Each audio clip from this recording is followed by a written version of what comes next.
नमस्कार साथियों, मैं एडवोकेट गोपाल शर्मा। तो आज हम डिस्कस करने जा रहे हैं सेट ऑफ और काउंटर क्लेम को, जो कि हमें समझाया गया है सिविल प्रोसीजर कोड 1908 के ऑर्डर 8 रिटर्न स्टेटमेंट के रूल 6 एंड 6A से लेके G तक में। तो बेसिकली एग्जाम के हिसाब से भी ये जो टॉपिक है बहुत इंपॉर्टेंट है। क्वेश्चंस आता है कि सेट ऑफ किसे कहते हैं, काउंटर क्लेम किसे कहते हैं। तो आज के लेक्चर में हम डिस्कस करने जा रहे हैं कि सेट ऑफ क्या होता है, काउंटर क्लेम क्या होता है, कब क्या कंडीशंस होती है इनकी, किस टाइप के केसेस इनमें जो इन्वॉल्व हुए थे, क्या केसेस है इनके, इसके बाद में जो डिफरेंस है इनके बीच में क्या डिफरेंस है। तो इन सभी को आज के लेक्चर के अंदर कंप्लीट करेंगे हम। तो बात करते हैं सेट ऑफ की। सेट ऑफ क्या होता है? सेट ऑफ एक तरीके का क्लेम होता है जो कि क्रॉस क्लेम की तरह यूज किया जाता है अगेंस्ट द प्लेंटिफ के। अब इसका क्या मतलब होता है? इसका मतलब ये होता है कि जब प्लेंटिफ ने कोई सूट इंस्टीट्यूट किया, किस चीज के लिए सूट इंस्टीट्यूट करेगा? वो क्लेम मांगना चाह रहा है डिफेंडेंट से। तो डिफेंडेंट है वो भी अपने अपोजिट पार्टी से क्लेम मांग सकता है, जो कि चाहे एक ही कॉज ऑफ एक्शन में हुआ हो या एक ही ट्रांजेक्शन के अंदर बात हुई हो, तो वो भी उससे क्लेम मांग सकता है। तो इसके लिए क्या होता है कि सेट ऑफ जो होता है वो डिफेंडेंट यूज करता है एज ए अपना क्लेम। तो इसको सिंपल लैंग्वेज में समझते हैं कि जैसे कि कोई सूट इंस्टीट्यूट हुआ जो कि प्लेंटिफ ने दायर किया कोर्ट के अंदर, तो जो डिफेंडेंट होगा वो भी अपना जब रिप्लाई पेश करेगा सूट के अंदर, तो उसके साथ में अपने क्लेम को मांगने के लिए रिटर्न स्टेटमेंट में सेट ऑफ लगा देगा। अब बात आती है कि सेट ऑफ किस लिए पेश किया जाता है। तो सेट ऑफ जो पेश किया जाता है वो रिकवरी के लिए किया जाता है, जो असर्टेन अमाउंट है उसके लिए। मतलब क्या होता है कि जो निश्चित या निर्धारित राशि है या अमाउंट है उसको प्राप्त करने के लिए सेट ऑफ लगाया जाता है बाय द डिफेंडेंट। किसके ऊपर? प्लेंटिफ के ऊपर। तो जैसे कि इसमें एक हम एग्जांपल से समझ सकते हैं। एग्जांपल बोला गया है कि जैसे ए ने बी के ऊपर सूट इंस्टीट्यूट किया, केस कर दिया उसके ऊपर कि भाई तेरे, बी से बोलता है कि तेरे ऊपर मेरे 2000 रुपये बाकी है। तो बी बोलता है कि भाई तेरे ऊपर भी तो मेरे 5000 रुपये बाकी है पहले के।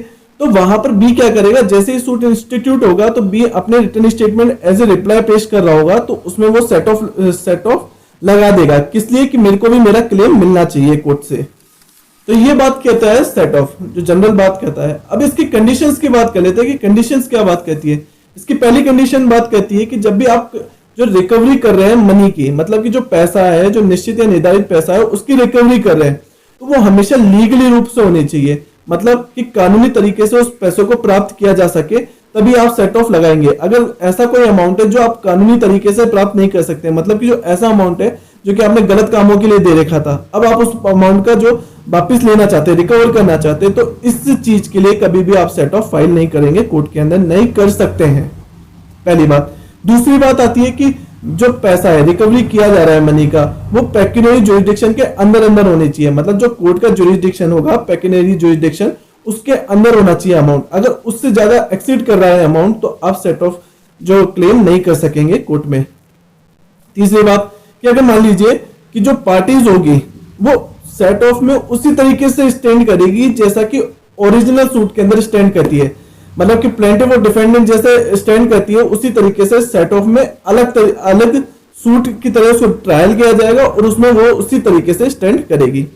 फोर्थ बात आती है कि जब भी कोर्ट जो है सेट ऑफ क्लेम को, कोर्ट जो होती है वो सेट ऑफ क्लेम को अलग सूट मान के ही ट्राई करती है, और अगर उसमें अपना जजमेंट अलग से देती है। अगर मान लीजिए इसी दौरान पे अगर प्लेंटिफ भाग जाता है या फिर वो उससे विड्रॉ कर लिया, तो सेट ऑफ का मामला जो है वो अलग से चल रहा होगा और उसमें अपना जजमेंट आएगा, उसका अलग से कंक्लूजन निकलेगा इस चीज के रिगार्डिंग। अब बात करते हैं कि सेट ऑफ कितने टाइप का होता है। तो बेसिकली दो टाइप का होता है। पहला तो होता है लीगल सेट ऑफ और दूसरा होता है equitable set of. Legal set of का मतलब जहां पे कि ऐसा अमाउंट जो निश्चित या निर्धारित अमाउंट है उसको लीगली तरीके से प्राप्त किया जा सकता है, वो होता है लीगल सेट ऑफ। और दूसरी तरफ होता है equitable set of. Equitable set of का मतलब क्या होता है कि जहां ऐसा अमाउंट जो अनसर्टेन अमाउंट है, मतलब कि कोई निर्धारित या निश्चित अमाउंट नहीं है, आप उसकी रिकवरी के लिए कोर्ट में सेट ऑफ कर रहे हैं, तो कोर्ट क्या करता है कि उसकी परमिशन दे भी सकता है। जब कोर्ट को लगता है कि हाँ यार ये वैलिड रीजन है, तो वो उसकी परमिशन दे देगा। तो हम बात करते हैं कि इसको एक केस से समझ सकते हैं। कैसे? जो इक्विटेबल सेट ऑफ है उनको केसेस से समझ सकते हैं। एक केस था Harish Chandra Dwarka Das clock market versus firm Muralidhar का केस था। इस केस के अंदर क्या हुआ था कि इन्हें एक कॉन्ट्रैक्ट किया था बी से, और जिसके अंदर क्या हुआ था कि 50,000 रुपए का मैटर था, कि मतलब 50,000 रुपए ये ए ने बी को दिए थे और कोई कॉन्ट्रैक्ट में शामिल हो गए दोनों। तो कुछ ही समय के बाद में ए ने क्या किया, ए ने बोला, ए ने के जो कॉन्ट्रैक्ट था उसको ब्रीच कर दिया, और ब्रीच करने के बाद बोलता है कि आप मेरे 50,000 रुपए वापस दो, और इसके लिए उसने क्या करा, कोर्ट में सूट इंस्टीट्यूट कर दिया। तो उसके बाद में क्या होता है कि बी जो था उसने बोला कि भाई तूने जो 50,000 रुपए की मांग की है सूट के अंदर, लेकिन तूने जो कॉन्ट्रैक्ट ब्रीच किया है उससे मेरे को कौन हर्जाना देगा, मेरा हर्जाना कौन भरेगा उस सूट के अंदर, उस ब्रीच के अंदर। तो वो कोर्ट के अंदर क्या कहता है, जब रिप्लाई पेश कर रहा होता है एज ए रिटर्न स्टेटमेंट, तो वहां पर वो अपना सेट ऑफ डाल देता है कि मेरे को भी मेरे जो ब्रीच, जो कॉन्ट्रैक्ट ब्रीच हुआ है उसकी जो मनी है उसकी रिकवरी करवाई जाए। अब यहाँ कोर्ट समझ जाती है कि ये जो मैटर है ये इक्विटेबल सेट ऑफ का मैटर है, मतलब कि जहां पे अनसर्टेन अमाउंट है कि जो ब्रीच हुआ है उसके कोई अमाउंट निर्धारित या निश्चित अमाउंट नहीं है। तो यहाँ कोर्ट समझ जाती है कि ये मैटर जो है इक्विटेबल सेट ऑफ का, और वहां पे वो उसको परमिशन दे सकती है या दे देगी। अब एक और केस था जैसे चिस्टोन वर्सेस गोपाल चंद्र का केस था, 1839 का केस था, जिसके अंदर बताया गया था कि कोई नौकर था, उसने अपने मालिक पे, मतलब कि सर्वेंट ने अपने जो मालिक था ओनर के ऊपर केस कर दिया था कि भाई मेरे इतने पैसा बकाया है और आप मेरे इस पैसे को दीजिए। तो जो मालिक था उसने क्या किया, जब रिटर्न स्टेटमेंट फाइल कर रहा था एज ए रिप्लाई, तो उसने वहां पर सेट ऑफ क्लेम कर दिया कि इसने जो मेरे घर के सामान तोड़े, इसने मेरे जो नुकसान किया था चीजों का, उसका अमाउंट कौन भरेगा। तो यहाँ पर कोर्ट समझ जाती है कि जो अमाउंट है वो अनसर्टेन अमाउंट है, जिसकी रिकवरी जो निर्धारित अमाउंट की रिकवरी नहीं है, मतलब जो निर्धारित अमाउंट है उसकी रिकवरी चाह रहा है यहाँ पे, तो वो समझ जाएगी कि यहाँ पे इक्विटेबल अमाउंट है, तो इससे ही कहते हैं इक्विटेबल सेट ऑफ। अब बात कर लेते हैं कि इनके बीच के डिफरेंस की, कि लीगल सेट ऑफ क्या होता है और इक्विटेबल सेट ऑफ क्या होता है। तो जैसे कि चार्ट में बताया गया है कि पहली बात जैसे कि असर्टेन अमाउंट होना चाहिए लीगल सेट ऑफ के अंदर, इक्विटेबल सेट ऑफ होता है वहां पे अनसर्टेन अमाउंट होना चाहिए। दूसरी बात, ये पर्सन का राइट है, मतलब कि कोर्ट को बाउंड हो जाती है, जब आपने सेट ऑफ लगाया तो कोर्ट बाउंड हो जाएगी उसको ट्रायल करने के लिए। लेकिन जो इक्विटेबल सेट ऑफ होता है वो कोई राइट नहीं होता कोर्ट का, कोर्ट की डिस्क्रिशन होती है, पावर होती है कि वो सूट पे परमिशन दे भी सकती है और नहीं भी दे सकती है रिटर्न स्टेटमेंट में इक्विटेबल सेट ऑफ को। तीसरी बात, ये इसमें लीगल सेट ऑफ के अंदर क्रॉस डिमांड का होना जरूरी नहीं है, लेकिन इक्विटेबल सेट ऑफ में क्रॉस डिमांड होगी और जो कि एक ट्रांजैक्शन में होनी चाहिए, ये जरूरी होता है लीगल सेट ऑफ का मतलब। फोर्थ बात आती है कि कोई टाइम बाउंड नहीं होता है लीगल सेट ऑफ, जबकि इक्विटेबल सेट ऑफ जो होता है वो टाइम बाउंड हो सकता है। पांचवी बात, लीगल सेट ऑफ के अंदर कोर्ट फीस देनी होती है, मतलब इसके अंदर आपको कोर्ट फीस देनी होगी, लेकिन जो इक्विटेबल सेट ऑफ होता है उसके अंदर कोई कोर्ट फीस देनी नहीं पड़ती है। तो ये पॉइंट थे जो आपके सेट ऑफ को कवर करते हैं, जो सेट ऑफ को बताते हैं। अब बात कर लेते हैं हम काउंटर क्लेम की। काउंटर क्लेम क्या होता है? काउंटर क्लेम को इस तरीके से समझ सकते हैं कि एक तरीके का सेट ऑफ ही होता है, लेकिन थोड़ा सा पावर जो होती है वो बढ़ जाती है काउंटर क्लेम के अंदर, जहां पे मैटर मनी से भी हो सकता है, रिकवरी यानी प्रॉपर्टी से भी हो सकता है, कोई भी मैटर हो सकता है। जो काउंटर क्लेम, जैसे कि सेट ऑफ एक छोटा हथियार है, छोटा वेपन है, वो काउंटर क्लेम अपने आप में एक बड़ा वेपन होता है। जैसे कि एक हम इसका एग्जांपल ले लेते हैं। मान ले कि कोई एक मुकदमा दायर किया, सिविल नेचर का हो सकता है या सिविल सूट था जो कोर्ट में इंस्टीट्यूट कर दिया जाता है, कि जैसे कि कोई बंदा इंस्टीट्यूट कर रहा है मेरे खिलाफ कि ये बंदा मेरे घर में, वो बंदा बोल रहा है मेरे लिए कि मैं उसके घर में जबरदस्ती घुसपैठ कर रहा हूं और उसकी इंजेक्शन वो सिविल सूट के अंदर कोर्ट से मांग रहा है। तो मैंने क्या किया कि मैंने रिटर्न स्टेटमेंट फाइल किया और उसमें काउंटर क्लेम ये लगा दिया कि जो जिस भी चीज का इंजेक्शन मांग रहा है एक्चुअली में वो संपत्ति तो मेरे ही पोजीशन में है, मैं उस पोजीशन में और इतने समय से तो मैं उसमें रह रहा हूं, वो उस चीज का तो हकदार ही नहीं है, उसका कोई पोजीशन ही नहीं बनता इस पे। तो जब कोर्ट इस काउंटर क्लेम को ट्रायल करेगी तो कोर्ट ये अपना ऑर्डर, ये डिसीजन दे सकती है कि आप इस घर में मत घुसिए। क्यों? क्योंकि ये तो उनके पहले से पोजीशन में और ये चीज शो हो गई है काउंटर क्लेम में।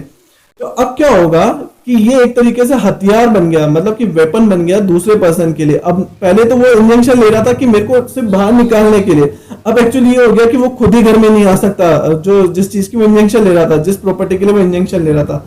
तो ये होता है काउंटर क्लेम, अपने आप में एक वेपन होता है।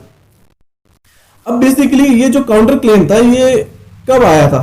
तो जनरल बात कर लेते हैं कि ये जो 1977 का अमेंडमेंट हुआ था उससे काउंटर क्लेम हमारे सिविल प्रोसीजर कोड के अंदर डाला गया था, ऐड किया गया था। एक केस था लक्ष्मीदास वर्सेस नाना भाई का केस था, जिसके अंदर बोला गया कि ये जो काउंटर क्लेम है ये हमारा स्टेटूटरी रूल है जो बताता है कि अगर आप इसको इन्फ्रिंज करते हो दैट्स मीन कि आप आपके पर्सन के फंडामेंटल राइट को भी इन्फ्रिंज कर रहे हो। अब बात कर लेते हैं काउंटर क्लेम के कंडीशंस की। कंडीशंस क्या बात कहती है? कंडीशन की पहली बात कहती है कि जो काउंटर क्लेम होता है वो हमेशा रिटर्न स्टेटमेंट में पेश किया जाता है, रिटर्न स्टेटमेंट के साथ में पेश किया जाता है, जिसका रिप्लाई प्लेंटिव अलग से देगा। मतलब कि प्लेंटिव रिटर्न जब काउंटर क्लेम पेश कर देंगे तो उसका रिप्लाई के लिए प्लेंटिव बाउंड हो जाता है उसको रिप्लाई करने के लिए। ये पहली बात आती है। सेकंड बात, अगर मान लीजिए कि कोई मुकदमा पहले से ही पेंडिंग है, मतलब कि कोई सूट पहले से पेंडिंग है और उसके अंदर अब ऐसी कंडीशन या सर्कमस्टेंसेस आ जाती है कि हम काउंटर क्लेम के लिए हम काउंटर क्लेम चाहते हैं, डिफेंडेंट काउंटर क्लेम चाहता है, तो वो क्या करेगा? कोर्ट में एप्लीकेशन लगवाएगा किस चीज की? अमेंडमेंट की, कि आप इसका अमेंडमेंट कर दीजिए। कोर्ट को परमिशन लेगा, कोर्ट से लीव मांगेगा कोर्ट की, और वहां पे अगर वो एप्लीकेशन अप्रूव्ड हो जाती है तो वो अमेंडमेंट कर सकता है और अपना काउंटर क्लेम पेश कर सकता है या सबमिट कर सकता है। तीसरी बात आती है कि जो एप्लीकेशन लगती है ये हमेशा ऑर्डर 8 रूल 9 के अंदर एप्लीकेशन लगती है कि हम बाद में भी चाहे तो काउंटर क्लेम को पेश कर सकते हैं, मतलब काउंटर क्लेम को सबमिट करवा सकते हैं कोर्ट में। एक केस था, बहुत इंपॉर्टेंट केस था, Rohit Singh versus state of Bihar का। इसमें क्या बोला गया था कि कब को डिफेंडेंट के खिलाफ भी हम काउंटर क्लेम पेश कर सकते हैं। तो ये इस केस के अंदर बताया गया था कि जब कई ऐसे मामले होते हैं जहां पे को डिफेंडेंट शामिल हो रहा है या साथ हो रहा है प्लेंटिफ के साथ में, तो ऐसे मामलों में जो काउंटर क्लेम है वो को डिफेंडेंट के अगेंस्ट में भी किया जा सकता है, उनसे अगेंस्ट में भी जो क्लेम है काउंटर क्लेम का वो मांगा जा सकता है। अब एक जो बहुत ही इंपॉर्टेंट बात होती है कि अगर मान लीजिए कि मैं किसी ओरिजिनल सूट से भाग गया या मैंने उस ओरिजिनल सूट को विड्रॉ कर दिया, तो क्या काउंटर क्लेम में भी ऐसा ही होगा कि मेरा भगोड़ा या फिर मेरा विड्रॉ हो जाएगा उसमें? नहीं, काउंटर क्लेम अपने आप में अलग से ट्रायल किया जाएगा और जो उसका जजमेंट होगा वो अलग से कोर्ट अपना अलग से जजमेंट देगी, उसके ऊपर अलग से डिक्री बनाएगी काउंटर क्लेम की, और उसके ऊपर कोर्ट अपना कंक्लूजन बनाती है एक तरीके से, है ना। तो ये बात होती है कि अगर मेरे भागने विड्रॉ करने से ओरिजिनल सूट से कोई फर्क नहीं पड़ता, जो काउंटर क्लेम में जो आएगा वो मैं सीधा बाउंड हो जाऊंगा, यानी कि प्लेंटिफ जो है वो सीधा बाउंड हो जाएगा काउंटर क्लेम के जजमेंट से और डिक्री से। अब एक बार अब इनमें डिफरेंस आता है कि सेट ऑफ और काउंटर क्लेम के बीच में क्या डिफरेंस होता है। तो बेसिकली सेट ऑफ जो होता है एक तरीके का आप बोल सकते हैं कि सुरक्षा कवच, मान लीजिए एक तरीके का सुरक्षा कवच होता है, वहीं पर जो काउंटर क्लेम होता है वो वेपन की तरह यूज किया जाता है। दूसरी बात आती है कि जो सेट ऑफ होता है वो असर्टेन अमाउंट के लिए होता है, असर्टेन सम के लिए होता है, जहां पे निश्चित या निर्धारित राशि या अमाउंट के लिए होता है।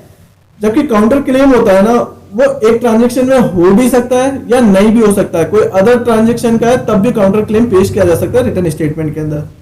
तीसरी बात आती है ये प्लेंटिफ के एक्शन पर होता है, मतलब कि जो प्लेंटिफ एक्शन करता है उसके ऊपर होता है, ठीक है, या फिर डिफेंडेंट के एक्शन पे हो सकता है कि जो डिफेंडेंट अपना एक्शन कर रहा है उस पर डिपेंड कर सकता है सेट ऑफ। जबकि जो ये काउंटर क्लेम होता है ये आपके रिटर्न स्टेटमेंट में फाइल किया जाता है कि रिटर्न स्टेटमेंट के अंदर पेश किया जाता है।